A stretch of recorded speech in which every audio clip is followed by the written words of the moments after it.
সন্ত্রাসী ছাত্রলীগ যখন সাংবাদিক হয় তখন অসভ্যতা আর সাংবাদিকতার মধ্যে কোনো পার্থক্য থাকে না। মিথ্যাকে সত্য, সত্যকে মিথ্যা, অর্ধেক সত্য অর্ধেক মিথ্যা এভাবে বলে মানুষকে বিভ্রান্ত করা, মানুষকে হত্যার যোগ্য করে তোলা। শরীফ ওসমান হাদিকে এভাবেই তারা হত্যার যোগ্য করে তুলেছিল। শরীফ ওসমান হাদি ভারত বিরোধী, শরীফ ওসমান হাদি উগ্র ভাষায় কথা বলে, শরীফ ওসমান হাদি আগ্রাসী, আক্রমণাত্মক। শরীফ ওসমান এগুলো বলেই বেড়াতো তারা তাদের মিডিয়াতে, টকশোতে। কিন্তু শরীফ ওসমান কবিতা লেখে, শত শত পুরস্কার প্রাপ্ত একজন অসাধারণ মেধাবী ছাত্র, দেশ নিয়ে ভাবে, দেশে কালচারাল আগ্রাসন নিয়ে চিন্তা করে, কিভাবে আধিপত্যবাদ ঠেকানো যায়, এইসব নিয়ে তারা কথা বলে। আশ্চর্য লাগে না? শরীফ ওসমান হাদির অনুসারীরাই বাংলাদেশের রাজনীতিতে একদম ফাইনাল যে ঘটনাটা দরকার, চূড়ান্ত যে ঘটনা দরকার, সেটা ঘটিয়ে দিচ্ছে। একদম এক্সপেক্টেড কাজ করছে। কারা করছে? শরীফ ওসমান হাদির অনুসারীরা করছে। কারা শরীফ ওসমান হাদির অনুসারী? জুলাই ঐক্য, সাদিক কায়েমেরা। যারা জানেন না তাদের জন্য জানাচ্ছি, শিবির আর ইনকলাব মঞ্চ কিন্তু জোটে আছে। বাংলাদেশের সমস্ত ছাত্র সংসদ নির্বাচনে শিবির এবং ইনকলাব মঞ্চ জোটবদ্ধ হয়ে নির্বাচন করে। সাভারের একটি রিসোর্টে গভীর রাতে ইনকিলাব মঞ্চের আহ্বায়ক শরীফ ওসমান হাদিকে হত্যার পরিকল্পনা করা হয়। বুধবার ঘটনাস্থল পরিদর্শন করে পুলিশ। গেল শুক্রবার ভোরে সাভারের মধুমতি মডেল টাউনের গ্রিন জোন রিসোর্টে প্রায় 3.5 ঘন্টা গোপন বৈঠক করে দুর্বৃত্তরা। বৃহস্পতিবার রাত আনুমানিক 3টার দিকে মিরপুরের আলমগীর হোসেন রিসোর্টের নাইট ডিউটির কর্মী হাবিবুর রহমান সিয়ামের মাধ্যমে 204 নম্বর কক্ষটি বুকিং দেন। পরে রাত 4:08 আলমগীরের পরিচয়ে 2 নারী কক্ষে প্রবেশ করে। পরে ভোর 5:25 আলমগীর হোসেন আরও একজনকে সঙ্গে নিয়ে আসে। সকাল 8:25 4 জন একসঙ্গে কক্ষ ত্যাগ করেন। ওসমান হাদির উপর সম্প্রতি যে হামলার ঘটনা ঘটেছে, জড়িতদের প্রাথমিকভাবে চিহ্নিত করা গেছে, তাদের কাউকে ছাড় দেওয়া হবে। পরাজিত ফ্যাসিস্ট শক্তি এদেশের পবিত্র মাটিতে আর কোনোদিন ফিরে আসবে না। আপনাদের সামনে আজ উপস্থিত হয়েছি অত্যন্ত ব্যথিত হৃদয়ে। এই আনন্দের দিনে গভীর বেদনার সঙ্গে জানাচ্ছি, জুলাই অভ্যুত্থানের সম্মুখ যোদ্ধা, ইনকিলাব মঞ্চের মুখপাত্র শরীফ ওসমান হাদির উপর সম্প্রতি যে হামলার ঘটনা ঘটেছে, তা শুধু একজন ব্যক্তির উপর আঘাত নয়, এটি বাংলাদেশের অস্তিত্বের উপর আঘাত, আমাদের গণতান্ত্রিক পথ চলার উপরে আঘাত। শরীফ ওসমান হাদি বর্তমানে সংকটাপন্ন অবস্থায় চিকিৎসাধীন। তার চিকিৎসা ও নিরাপত্তা নিশ্চিত করতে সরকার প্রয়োজনীয় সব ব্যবস্থা গ্রহণ করেছে। ইতিমধ্যে উন্নত চিকিৎসার জন্য তাকে সিঙ্গাপুরে পাঠানো হয়েছে। আপনারা তার জন্য মহান আল্লাহ তাআলার কাছে অন্তরের অন্তঃস্থল থেকে দোয়া করুন। বাংলাদেশের সমস্ত মানুষ, সমস্ত জনগণ, সাধারণ ভোটার, জুলাই যোদ্ধারা এবং জুলাই যুদ্ধে যারা যাদের সন্তানকে হারাইছে, তাদের প্রত্যেকের কাছে আমাদের অনুরোধ থাকবে, ভারত খেদাও আন্দোলনে যোগ দেওয়া। আপনারা এই কাজটা করবেন, কারণ হচ্ছে স্বাধীনতার 54 বছরে আমরা পাকিস্তানিদের দ্বারা নির্যাতিত হই নাই। আমাদের মানচিত্র, আমাদের সার্বভৌমত্ব সবসময় নির্যাতিত হয়েছে এই ভারতীয় আগ্রাসনের কাছে। আমাদের ফেলানিদের লাশ ঝুলছে, আমাদের আবরারদের হত্যা করা হয়েছে, আমাদের হাদিদের গুলিবিদ্ধ করছে। সেই সমস্ত ক্রিমিনালকে তারা জায়গা দিছে। শেখ হাসিনার বিচার আমরা করতে চাই। তার যত লেসপেন্সার আছে যারা ইন্ডিয়াতে এখন অবস্থান করতেছে, এদের সবাইকে বাংলাদেশে ফেরত দেন। তারপরে হাই কমিশন বলেন, বিস অফিস বলেন, সব নিয়ে বসেন আপনারা বাংলাদেশে, নো প্রবলেম। বাংলাদেশের ইতিহাসে ভারতীয় হাই কমিশন ঘেরাও করা কত 54 বছর পরে, এটা প্রমাণ করে যে আমরা আসলে কাদের কাছে জিম্মি, কাদের কারণে আমাদের রাজনীতি, অর্থনীতি, আমাদের সার্বভৌমত্ব হুমকির সম্মুখীন ছিল। তো বাংলাদেশের সমস্ত রাজনৈতিক দল রাজনীতি করেন, আপনারা কোনো সমস্যা নেই, কিন্তু এই হেজিমনির বিরুদ্ধে যারা অবস্থান নিবে তাদের পক্ষে যদি আপনারা না থাকেন, আগামী নির্বাচনে বাংলাদেশের মানুষ আপনাদেরকে ভোট দিবে না। ভারতীয় দালালদেরকে বাংলাদেশের সংসদে আর জায়গা দেওয়া হবে না। ফেনীকে বাংলাদেশের চিকেন নেক মনে করে ভারত। এই অংশ দখল করে চট্টগ্রামকে বাংলাদেশ থেকে বিচ্ছিন্ন করে দেওয়ার হুমকি দেশটির রাজনীতিবিদ থেকে শুরু করে বহু মানুষ নানা সময় দিয়েছে। বিষয়টিকে বাংলাদেশে কখনো খুব একটা গুরুত্বের সঙ্গে নেওয়া হয়নি। তবে নিজেদের চিকেন নেক নিয়ে ভারত কিন্তু এতটা দ্বিধাহীন নেই। এই অংশটিকে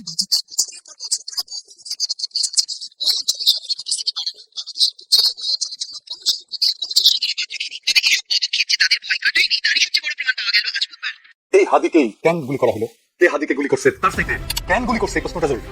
হাদি বর্ষা বিপ্লবের মধ্যে দিয়ে গড়ে ওঠা তরুণ এবং বিপুল সম্ভাবনাময় এক রাজনৈতিক নেতা। সরকারের মধ্যে বিপ্লব বিরোধী ধান্দাবাজ অপদার্থ ধ্বজভঙ্গ লোকেরা ঢুকেছে একের পর এক। প্রফেসর ইউনূস নিজের বই ডাক্তাররা ঢুকাইছে, মন্ত্রী পরিষদে বন্ধুর পোলারে ঢুকাইছে, গ্রামীণ ব্যাংকের লেসপেন্সার সব ঢুকাইছে, পলিটিক্যাল পার্টিগুলো তাদের নিজেদের লোকদেরকে ঢুকাইছে, এবং বেশিরভাগ অপদার্থ। না আছে এদের ম্যানেজমেন্ট স্কিল, না আছে পলিটিক্যাল নলেজ, না আছে সদিচ্ছা, না আছে শরীর। আসলে নিজেই বিপ্লবীদের হত্যার নির্দেশ দিয়েছে। শুনেন, কথা কম কাজ বেশি। আমাদের যে ভাই বোনদের হত্যা করেছে, আমরা অস্ত্র নিয়ে হত্যা করবো ইনশাআল্লাহ আগামীতে। আসসালামু আলাইকুম দর্শক, নতুন একটি খবরে আপনাদের সবাইকে স্বাগতম। আশা করছি আপনারা ভিডিওর শুরুটা দেখেই বুঝতে পেরেছেন আজকের নিউজটা ঠিক কতটা গুরুত্বপূর্ণ হতে চলেছে এবং ঠিক কোন দিকটাকে ইঙ্গিত করছে।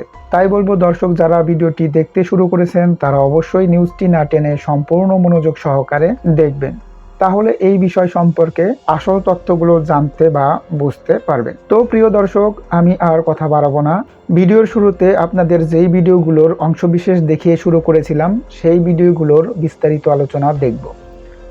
তবে তার আগে অনুরোধ, যারা এখনও চ্যানেলটি সাবস্ক্রাইব করেননি সকলে চ্যানেলটি সাবস্ক্রাইব করে পাশে থাকা বেল আইকন বাজিয়ে দিন, আর যারা ইতিমধ্যে সাবস্ক্রাইব করে রেখেছেন তাদেরকে অসংখ্য ধন্যবাদ। প্রিয় দর্শক, চলুন একটি লাইক দিয়ে আমরা ধারাবাহিকভাবে সবগুলো ভিডিওর বিস্তারিত আলোচনা দেখে আসি।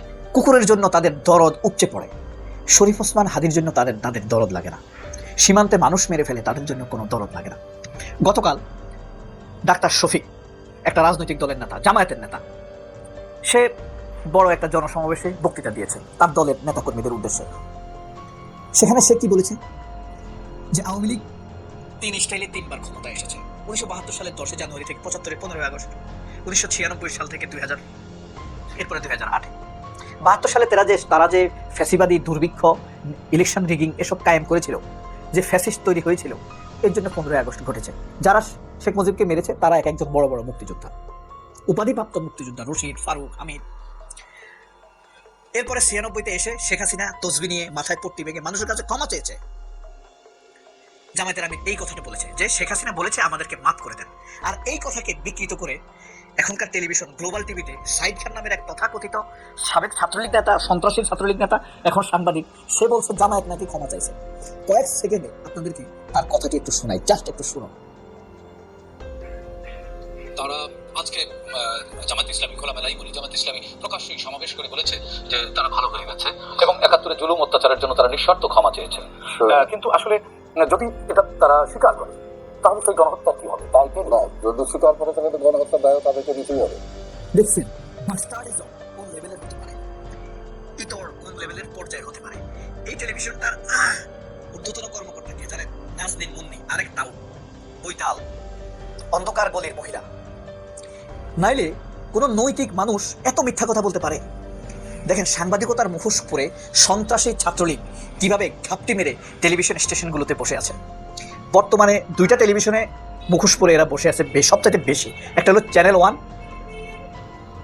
আরেকটা হলো আপনার গ্লোবাল টিভি। মানে ঘাপটি মেরে বসে থাকা সবচাইতে বড় ভারতের দালালের স্টেশন কিন্তু চ্যানেল আই, প্রথম আলো, এগুলা বললাম না, যা আমরা জানি না। গ্লোবাল টিভির নাম আমরা খুব একটা জানি, মানুষ দেখে না।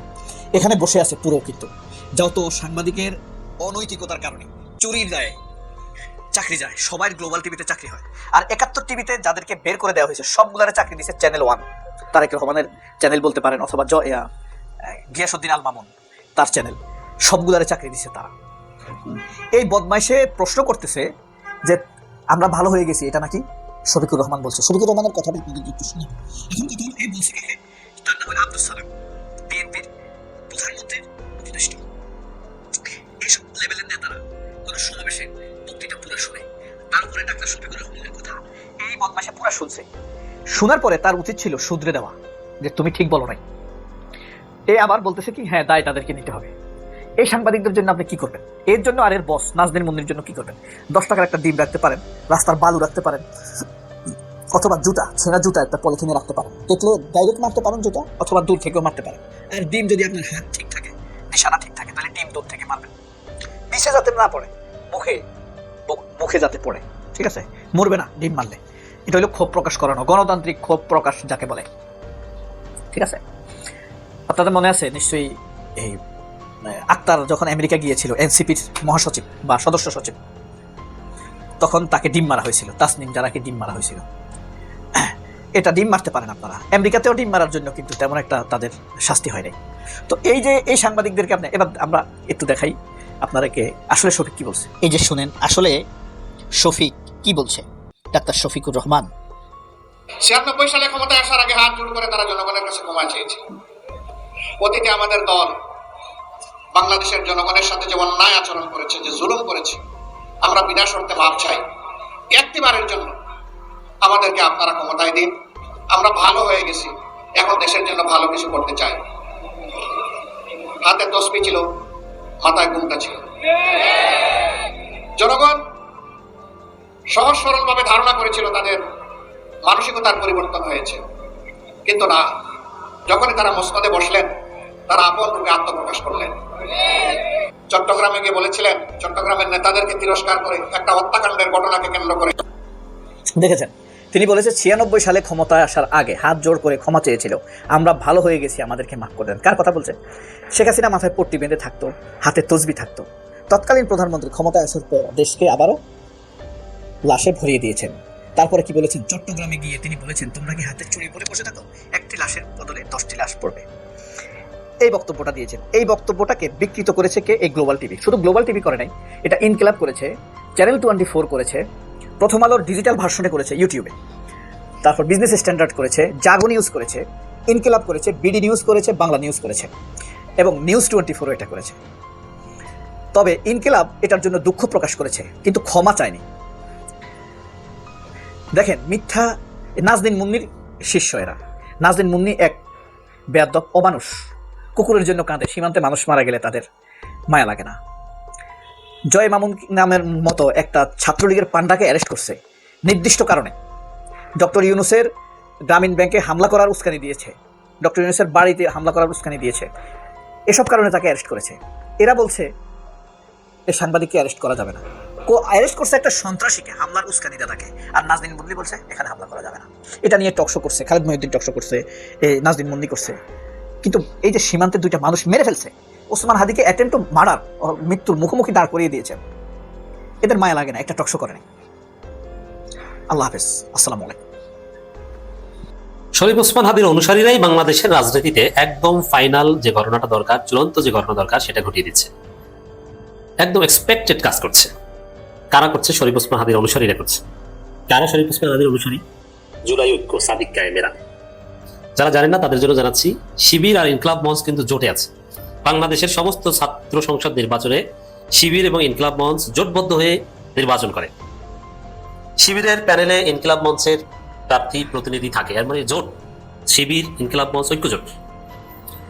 এই দিক থেকে যেহেতু শরীফ ওসমান হাদি সিনিয়র আর সাদিক কায়েমরা বেস্ট জুনিয়র, সাদিক কায়েম শরীফ ওসমান হাদির প্রায় 6 ব্যাচ জুনিয়র, সাদিক কায়েম আমারও প্রায় 6 ব্যাচ জুনিয়র। অতএব এই দিক থেকে সাদিক কায়েমকে শরীফ ওসমান হাদির অনুসারী বলা যায়।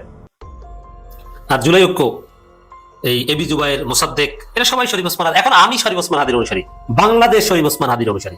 শরীফ ওসমান হাদিকে আল্লাহ রাব্বুল আলামিন সে হাল, সে মাকাম দান করেছেন। পুরো বাংলাদেশ, প্রফেসর ইউনূস বলেছেন, বাংলাদেশের অস্তিত্বের উপর আঘাত, শরীফ ওসমান হাদির উপর আঘাত।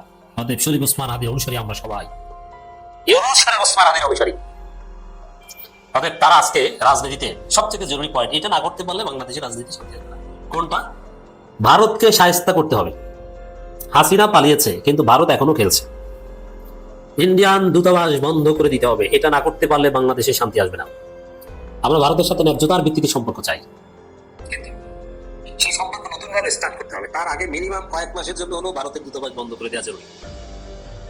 বাংলাদেশের যত ডিপ্লোম্যাট আছে ভারতে, অনেক হাই কমিশন অফিস থেকে শুরু করার অনেকগুলো কনসুলেট আছে, সবাইকে ফেরত আনা দরকার, সব বন্ধ করে দেওয়া হবে।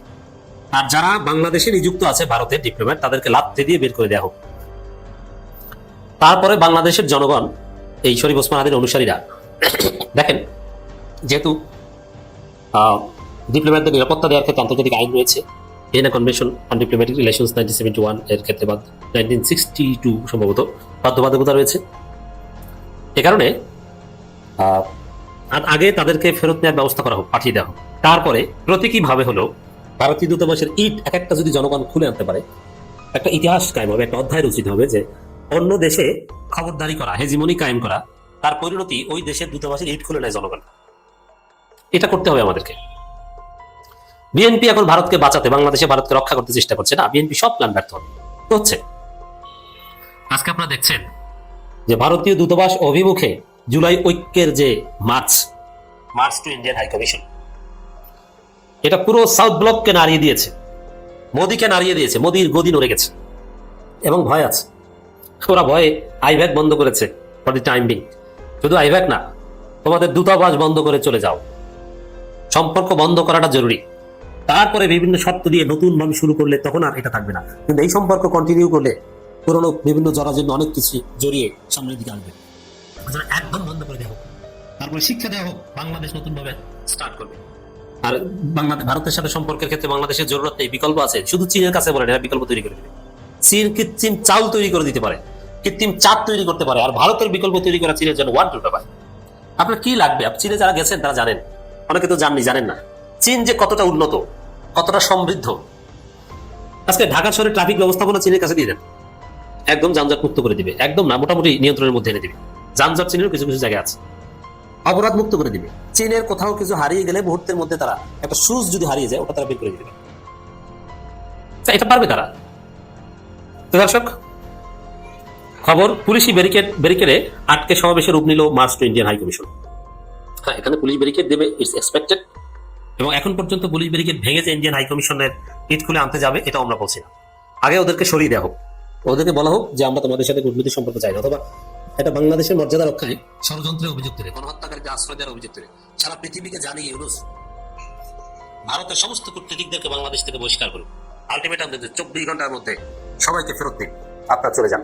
তারপরে বাংলাদেশের লোকজন সেখানে টয়লেট বানাক। ইতিহাস রচিত হবে ভারতের খবরদারি দাদাগিরি, কিন্তু বাংলাদেশ না পুরো দক্ষিণ এশিয়া বন্ধ হয়ে যাবে। আপনারা দেখেছেন যে বাংলাদেশে জুলাই আন্দোলন দেখে নেপাল, পাকিস্তান বিভিন্ন জায়গায় আন্দোলন, এমনকি ভারতও আন্দোলন জমে উঠেছিল। ওরকম ভারতকে ডিপ্লোম্যাটিক রিলেশনসের দিক থেকে যদি একটা শিক্ষা দেওয়া যায়, ভারতের সমস্ত প্রতিবেশীরা সেটা অনুসরণ করার চেষ্টা করবে। আর এটা বাংলাদেশের পক্ষে কোনো ব্যাপার না, শুধু চীনের সাথে আলাপ করেন। আলাপ তো হচ্ছে, দেখেছেন যে চীনের রাষ্ট্রদূত এখন সাদিক কায়েমের দরবারে আসে। চীনের রাষ্ট্রদূতের কাছে যে সাদিক কায়েমরা সবসময় যান, নট নেসেসারি। সাদিক কায়েমদের কাছে চীনের রাষ্ট্রদূতরা আসেন, মধুর ক্যান্টিনে এসে চা খান, ফল তৈরি করে দিয়ে যান, আরো কত কিছু দেখবেন সামনে। জুলাই ঐক্যের march to Indian high commission কর্মসূচি রামপুরা ব্রিজ এলাকা থেকে শুরু হয়ে মধ্যবাড্ডা পর্যন্ত অগ্রসর হলে পুলিশ বাধার মুখে পড়ে। পরে সেখানে কর্মসূচি থামিয়ে দিয়ে সমাবেশের উপরে। ওই সমাবেশে এবি জুবাইর মোসাদ্দেক যা বলেছেন, মোদীকে যে হুঁশিয়ারি দিয়েছেন, এটি হচ্ছে বাংলাদেশের রাজনীতির আসল গন্তব্য।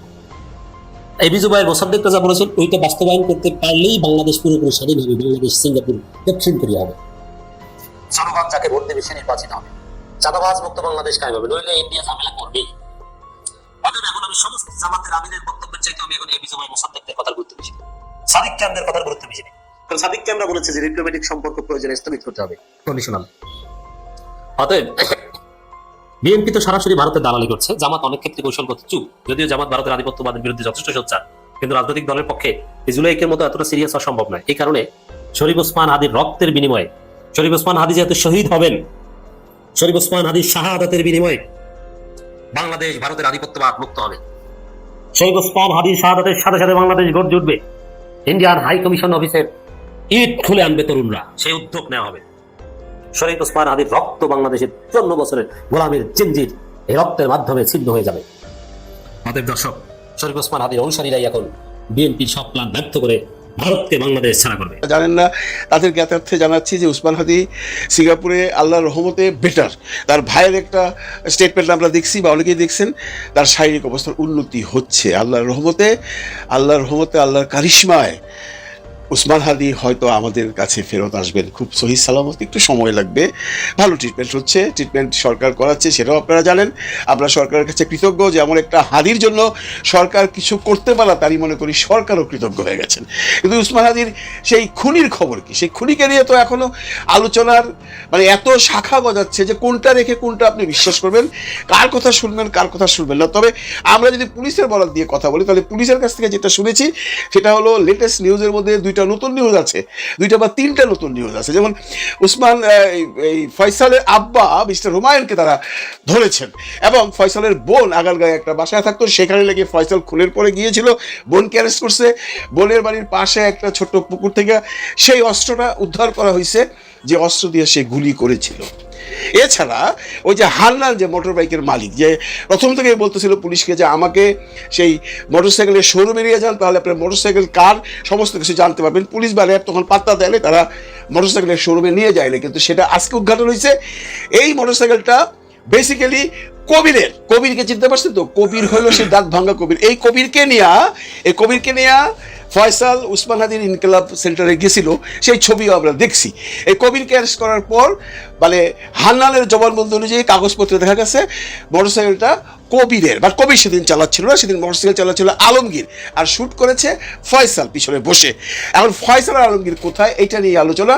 জুলকারনাইম সাহেব সহ আরও কয়েকজন বলছেন তারা ভারতে পালায় গেছেন, পুলিশ এটাকে এখন পর্যন্ত সত্য তথ্য বলে উদ্ঘাটন করছিল। তারা খোঁজ খবর নিতেছে, তারা যেটা লাস্ট অফ অল জানছে যে খুনের পরে সে ওই আগারগাঁ থেকে মিরপুর হয়ে জয়দেবপুর হয়ে ময়মনসিংহের ট্রেন ধরে সে গেছে, এবং হালুয়াঘাটের একটা বেনজিন স্টেশনে মানে পেট্রোল পাম্পে সে মোটরসাইকেলে ফিলিপস নাল নামে একজন স্মাগলার, মানে ম্যান স্মাগলার, পিপল স্মাগলার, যেটা বর্ডার এলাকায় থাকে, যারা মানুষ পারাপার করে, এই ফিলিপস নাল তাকে এবং ওই আলমগীরকে মোটরসাইকেলে নিয়ে গেছে। এটি লাস্ট তথ্য ছিল। তারপর ফিলিপস নালের বাড়িতেও অ্যাটাক করা হয়েছে, অ্যাটাক ইন্টারসেস পুলিশ তল্লাশি করেছে, ফিলিপস নালকে পায়নি। এখানে অনেক ঘটনা হয়েছে, ফিলিপস নালের শ্বশুরবাড়িতে ওরা গেছে, কিন্তু নালকে পাওয়া যায়নি।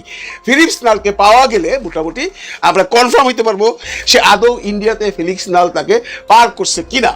এখন যে পর্যন্ত এটা কনফার্ম না হবো সে পর্যন্ত আমরা এইভাবেই আছি। পুলিশ তাদের আপ্রাণ চেষ্টা করতেছে। কিন্তু এখন পর্যন্ত কোনো রকম হদিশ পাওয়া যায় নাই যে ফয়সাল আলমগীর এখন কোথায় আছে। যদিও তারা কিছু ছবি আপনার দেখাইছে যে আমি ইন্ডিয়া চলে গেছি, এখান থেকে ছবিও সে পোস্ট করছে, এগুলো শুনে লাভ নেই, এগুলো দেখা লাভ নেই ভাই, এআই এর যুগ। আমরা তো এটাও দেখছি, এই ফয়সাল কফি খাইতেছে সাদেক কাইমের সাথে, আবার সেই ফয়সালই কফি খাইতেছে রিজভী সাহেবের কাছে। যাকে সেটা অন্য আলোচনা। এখন আমাদের ওয়েট করতে হবে পুলিশ লাস্ট অফ অল কি বলে। তবে যেভাবে অ্যারেস্ট করা হয়েছে, তার বোন, তার ওয়াইফ, তার গার্লফ্রেন্ড, তার শালা, তার বাবা, সবাইকে যেহেতু অ্যারেস্ট করা হয়েছে, এখন একটা কিছু আমরা ভালো খবর হয়তো আজকে পেয়েও যেতে পারি, বা এতক্ষণ হয়তো আপনারা পেয়েও গেছেন। কারণ আমি কন্টেন্টটা বানাচ্ছি বাংলাদেশি টাইম সকাল 7টায়, এখন এরপরে 10টা 11টা 12টার সময় যখন আপনারা দেখবেন, তখন হয়তো বা আমরা কোনো ভালো কোনো খবর পেতেও পারি। এইবার আসি আরেকটা আলোচনায়, সেটা হলো গণ অধিকার পরিষদের রাশেদ আজকেও এই মানে গতকালকেও 16ই ডিসেম্বর একটা অনুষ্ঠানে রিপিটেডলি বলেছে যে আরও 50 জনের টার্গেটে আছে। এই যে রাশেদ বারবার বলছে, অনেকদিন আগে একবার বলছিল, সেটা নিয়ে আমরা আলোচনা করছি এবং আবারও সে রিপিট করলো আজকে। এটা অত্যন্ত ভয়াবহ একটা খবর। এটা নিয়ে কিন্তু পুলিশ কোনো আলোচনা করছে কিনা যে রাশেদের সাথে যে তুমি যে কথাগুলো বলছো এটার সোর্সটা বলো, নাকি হয় অলরেডি কথা বলছে সেটাও আমরা জানি না। তবে রাশেদের উচিত সে যে তথ্যগুলো জানে সেগুলো পুলিশকে দেওয়া, পুলিশকে সাহায্য করা। পুলিশকে সাহায্য করলে পুলিশ এই যে নেক্সট টাইম যে ঘটনাগুলো ঘটতে পারে বলে সন্দেহ করা হচ্ছে সেগুলোর একটা ব্যবস্থা করতে পারবে। কিন্তু মূল ব্যবস্থার আসল কথা হলো সিস্টেম। ওই যে প্রথমেই বললাম, সিস্টেমে ফেলে সব সাইজ করে দেবো। বাংলাদেশ সব কিছু সিস্টেমে চলতেছে। এই সিস্টেম যে পর্যন্ত বন্ধ না হইব, এই খুন বলেন, খারাপি বলেন, এই ফয়সাল বলেন, সব কিছু এমনি থাকবে রে ভাই। এই ফয়সাল আপনারা জানেন নভেম্বর মাসে জেল থেকে বেরিয়েছে, পিস্তল সহ টাকা সহ ধরা খাওয়ার পর একটা যুবলীগের বা ছাত্রলীগের কর্মী জেল থেকে বাইরে গেছে। সিস্টেম, এই সিস্টেমটা কি আপনারা বুঝেন? ওই যে দীপজল যে বলে না, সিস্টেমে ফালাইয়া সব ঠিক করে দেবো, বাংলাদেশে এই সিস্টেম চলতেছে এখন। দেখেন, পুলিশ যখন একটা ক্রিমিনালকে ধরে, এইখান থেকে শুরু হয় সিস্টেম। পুলিশ এমন করে সিস্টেম করে যে মামলাটা এমনভাবেই তৈরি করে যে এই মামলাটা কোর্টে গেলে মাননীয় বিচারক মহোদয়ও পড়ে যাবে বিপদে এবং সে একটা সাধারণ ক্ষমা দিয়ে দিবে। এই যে সিস্টেম শুরু হলো পুলিশ স্টেশন থেকে, তারপরে চলে গেল সিস্টেম উকিল মহোদয়ের কাছে। এই কালো কোট পরা যারা এখন আছে, জজ কোর্ট, হাইকোর্ট বা ফৌজদারি কোর্টে কালো কোট পরা উকিল সাহেবরা এখন হলো বাংলাদেশের সবচেয়ে বেশি মাল কামানো প্রফেশন। ভাই কোটি কোটি টাকা কামাইতেছে, কারণ মামলাও বাড়তেছে, টাকার ইনকামও বাড়তেছে। পুলিশের সিস্টেম থেকে উকিল সাহেব আর একটা সিস্টেম করে জজ সাহেবের কাছে ফালায় দেয়। আর অনেকেই বলে জজ সাহেব সিস্টেমের মধ্যে আছে। এই সিস্টেমকে ভাঙতে হবে। এই সিস্টেমকে ভাঙার জন্যই কিন্তু আমরা 24 আন্দোলন করছি। এই সিস্টেম কিন্তু ভাঙে নাই। আপনারা যেভাবে বুঝান, আপনারা নিজেরাও বুঝেন যে বাংলাদেশে এই যে একটা সিস্টেম চলতেছে, সিস্টেমে ফালায় সব ঝামেলা মিটাইতেছে। নাইলে ফয়সাল কি করে বাইরে যায় আমাদের বুঝান। এখন অনেকেই বলতেছেন জজ সাহেবের তো কোনো দোষ নেই, জজ সাহেব মামলার নথিপত্র দেখা জামিন দেয়। মানলাম, নথিপত্র কে তৈরি করে? পুলিশ, যে আইও থাকে, ইনভেস্টিগেশন অফিসার, তার হাতেই তো সব। আমি একটা খুনের দায়ে ধরা পড়লাম, ঠিক আছে, ধরা পড়ার পরে আমি যদি সেখানে দিয়া এমন করে সিচুয়েশন তৈরি করে দেবো পুলিশ যে ওইটা হয়েছে, ঘটনাটা ঘটছে, এর মধ্যে আমি এতটুকু দায়ী না, তো জজ সাহেব তখন আমাকে ছেড়ে দিবে। কথিত আছে অনেক জজও নাকি বাংলাদেশের এই সিস্টেমের মধ্যে পড়ে গেছে। এই সিস্টেম বন্ধ করতে পারলো না ইউনুস স্যার। ইউনুস স্যারকে অত্যন্ত বিনয়ের সাথে বলছি, স্যার সিস্টেম বন্ধ করেন। আপনি যত চেষ্টাই করেন, যে পর্যন্ত সিস্টেম বন্ধ না করবেন এই পর্যন্ত ফয়সালরা জীবিত থাকবে, এই পর্যন্ত হাদিরা গুলি খাইতেই থাকবে। নইলে এই যে ফয়সাল যে ঘটনাটা ঘটাইছে, অত লম্বা কাহিনী বন্ধুরা আপনারা দেখছেন, উনি কি একা করছে? উনি এটা একা করছে? নিশ্চয়ই না। ওনার পিছনে বড় আরেকটা সিস্টেম আছে, যে সিস্টেম এই সিস্টেমকে চালায় বলে পুলিশ, উকিল, জজ, সরকার, আইন। ওই যে স্তম্ভরা আছে, এই স্তম্ভটাকে চালায় এই সিস্টেম। এই সিস্টেম ভাঙতে হবে ভাই। আর এই সিস্টেম ভাঙার জন্য এখন আমরা অনেকে দাবি করতেছি স্বরাষ্ট্র উপদেষ্টাকে প্রত্যাহার করা হোক, নজরুল সাহেবকে, আসিফ নজরুল সাহেবকে প্রত্যাহার করা হোক, তারপরে আপনার বৈদেশিক মন্ত্রণালয়ের উপদেষ্টা তহিদ সাহেবকে প্রত্যাহার করা হোক। প্রত্যাহার করলো, সিস্টেম ভাঙতে পারবেন? সিস্টেম ভাঙতে হবে আগে। সিস্টেম না ভাঙলে এদের প্রত্যাহার করে লাভ নাই। এই স্বরাষ্ট্র উপদেষ্টা আরেকজন যে আসবে সেও সিস্টেমে পড়ে যাবে। অত্যন্ত দুঃখের বিষয়। এই সিস্টেমগুলো ভাঙার জন্য যে আন্দোলনটা হইল, যে সংস্কারগুলো করার জন্য আন্দোলনটা হইলো, সেটা কিন্তু আমরা এখন পর্যন্ত তার কোনো রেজাল্ট পাইলাম না। নইলে এই আমলে এই 24-এর আন্দোলনের পরে ছাত্রলীগের একটা ছেলে 17 লাখ টাকা সহ ধরা খায় 3 মাস পরে সে হাইকোর্ট থেকে জামিন নিয়ে চলে আসে, আইসা সে আবার হত্যা চেষ্টা করে, হাদির মতো মানুষের মাথায় গুলি ছুড়ে। সিস্টেম না থাকলে তো সে আসতে পারতো না। এখন দোষ আমরা সবাই দিতে পারি। এখন যদি আমরা বলি যে কালকে আমরা এই স্বরাষ্ট্র উপদেষ্টাকে প্রত্যাহার করলাম, আইন উপদেষ্টাকে প্রত্যাহার করলাম, বৈদেশিক উপদেষ্টাকে প্রত্যাহার করলাম, লাভ কি হলো? তো আরো 3 জন আসবে, আরো 3 জন যে আসবে, আরো 3 জন এসে কি করবে? তারা কি সিস্টেমের বাইরে যাবে? মনে তো হয় না। সৎ থাকতে পারবেন আপনি, আপনি মনে করেন আপনি জজের জায়গায় আছেন, আপনি সৎ, আপনি পুলিশের জায়গায় আছেন, আপনি সৎ, আপনি মন্ত্রিত্বের জায়গায় আছেন, আপনি সৎ, কিন্তু আপনাকে তো কেউ সৎ থাকতে দিচ্ছে না। এর মধ্যে আমরাও তাই, পাবলিকরাও তাই। কিন্তু পাবলিকরা যাই না শুই না, আমরা এমন মানুষকে আমাদের মাথার মণি বানাই, মাথার উপরে উঠাই, এমপি মিনিস্টার বানাই, তারপরে সেই লোক সিস্টেমের মধ্যে চলে যায়। এই যে সিস্টেম, এই সিস্টেম ভাঙার জন্য বাংলাদেশে এখন যেটা পরিস্থিতি, এখন শুধু ইলেকশন সিস্টেম করে সরকার পতনের সিস্টেম করতে হবে, যে নতুন কোনো কিছু চাই আমরা, যারা অন্তত সিস্টেমে ঘুষ খাবে না, যারা অন্তত দেশের মানুষের বুকের মধ্যে পাড়া দিয়ে টাকা নিয়ে চোরকে সাধু বানাবে না, সাধুকে চোর বানাবে না। এটার জন্য কাকে ভোট দিতে হবে সেটাও আপনারা জানেন। তবে আমরা তীব্র প্রতিবাদ করছি। এই যে একটা ঘটনা ঘটলো না শুধু এইটা, হাদির ব্যাপারে আমাদের স্বরাষ্ট্র মন্ত্রণালয় সহ এর যে পুরো উইংটা আছে, স্বরাষ্ট্র উপদেষ্টা বলেন, পুলিশের আইজিবি বলেন, বা পুলিশের যে আরেকজন তত্ত্বাবধায়ক আছেন, এদেরকে যদি এখনই প্রফেসর ডক্টর মোহাম্মদ ইউনূস না বদলাইতে পারে, বা বদলাই এমন কোনো মানুষকে না আনতে পারে যে সিস্টেমে পড়বে না, তাহলে ইউনূস আরও কিছু করতে পারবে না। বারে বারেই বলি, ওই দ্বীপজলের ডায়লগ, সিস্টেমে ফেলা সবাই সব ঠিক করে দেয়। এই সিস্টেম কবে বন্ধ হবে? আর এই সিস্টেম বন্ধর জন্যই কিন্তু আমাদের এত বড় আন্দোলন ছিল। আমরা অভাগা জাতি বন্ধুরা, আমরা এত অভাগা জাতি। 1400-1500 মানুষের প্রাণ দেওয়ার পরেও, স্বাধীনতার 54 বছর পরে, এতগুলো মানুষের বিসর্জন দেওয়ার পর, এতগুলো ভাই বোনের অঙ্গহানির পর সিস্টেম আমরা চেঞ্জ করতে পারলাম না। এই দুঃখ আমরা কোথায় রাখবো? নতুন সরকার আসবে, কোন সরকার আসবে আপনারা জানেন। আমি তো মনে করি একমাত্র জামাত ইসলাম যদি আমার সরকারে আসে, তাহলে হয়তোবা সিস্টেম থাকবে না। অন্য যেই আসুক, সেও সিস্টেমে ফালাইয়া সব কিছু ঠিক করে দিব। দর্শক, ওসমান হাদির মামলার চাঞ্চল্যকর একটা অগ্রগতি হয়েছে। পুলিশের পক্ষ থেকে দাবি করা হচ্ছে হামলায় অংশ নেওয়া যে মোটরসাইকেল, সেই মোটরসাইকেল প্লাস সেই মোটরসাইকেলে ব্যবহৃত ভুয়া নাম্বার প্লেট, সেটা উদ্ধার করা হয়েছে। তাহলে কি একটা ভুয়া একটা আসল, দুইটা মোটরসাইকেলের অস্তিত্ব আমরা খুঁজে পাচ্ছি? এই নাম্বার প্লেট যেটা ভুয়া বলা হচ্ছে, সেই নাম্বার প্লেটের তথ্য উপাত্ত অনুযায়ী কি এর আগে মোটরসাইকেলের মালিক হিসেবে হারুনকে গ্রেপ্তার করে রিমান্ডে নেওয়া হয়েছিল? কি হচ্ছে? আমার মনে হয় যে জটিলতা বাড়ছে এবং হাদির উপরে হামলার এই ঘটনায় দিনের পর দিন যত আগাচ্ছে তত রহস্য ঘনীভূত হচ্ছে। মনে হচ্ছে যে এটা একটা বড় সড়ো মেকানিজমেরই একটা অংশ। কি বলছে গণমাধ্যম? কোথায় পাওয়া গেল সেই ভুয়া নাম্বার প্লেট? চলুন একটু জেনে দেখি। দর্শক, বলছিলাম হাদির উপরে হামলায় ব্যবহৃত মোটরসাইকেলের ভুয়া নাম্বার প্লেট। এখানেই প্রশ্ন এসেছে যে মোটরসাইকেল কি তাহলে দুটো পাওয়া গেল? এই ভুয়া নাম্বার প্লেটটা কোন মোটরসাইকেলের? যেটার মালিক হারুন, তাকে গ্রেপ্তার করা হলো, তার নাম্বার প্লেট ব্যবহার করা হয়েছিল অন্য একটি মোটরসাইকেলে। তাহলে কি ভুল মানুষকে এর আগে গ্রেপ্তার করা হয়েছিল? অনেকগুলো প্রশ্ন সামনে এসে যায়। ম্যানহোলের মধ্য থেকে ভুয়া নম্বর প্লেট খুঁজে পাওয়া গেছে, আইনশৃঙ্খলা রক্ষাকারী বাহিনী খুঁজে পেয়েছে। চলুন গণমাধ্যম কি বলছে। বিডি নিউজ 24-এর এই শিরোনামটা দেখলেই বুঝতে পারবেন। সেখানে বলা হচ্ছে হাদির উপরে হামলা, ভুয়া নাম্বার প্লেট ও মোটরসাইকেল উদ্ধার। হামলার সময় ওই মোটরসাইকেলে যে ভুয়া নাম্বার প্লেটটি ব্যবহার করা হয়েছিল সেটি উদ্ধার করা হলো ম্যানহোল থেকে। বলা হচ্ছে ইনকিলাব মঞ্চের আহ্বায়ক ওপরে, হাদির ওপরে হামলায় ব্যবহৃত মোটরসাইকেলটিকে উদ্ধার করা হয়েছে।